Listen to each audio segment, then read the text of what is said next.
கடைசி கேள்வி. அவரு கடந்த முறை நடைபெற்ற அவருடைய சேலம் மாநிலத்தில் என்ன சொன்னாங்கன்னா, அதிமுகவை எம்ஜிஆர் தொடங்கினாரு, அதை இப்போது எடப்பாடி வச்சிருக்காரு. திமுகவை அண்ணா தொடங்கினாரு, அதே ஸ்டாலின் வச்சிருக்காரு.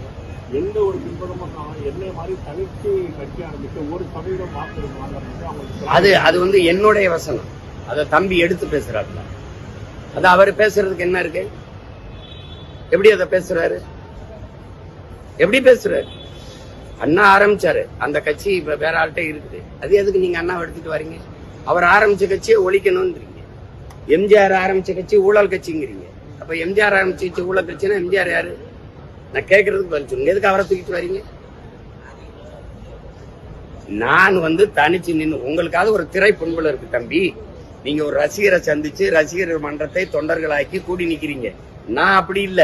சாதாரண மகன் வந்து நின்னு இன்னைக்கு 36 லட்சம் வாக்கை பெற்று தனித்து நின்று அங்கீகாரத்தை பெற்று ஒரு கட்சியா நிக்கிறேன். என் வசனத்தை நீங்க எடுத்து பேசிட்டு கூடாது.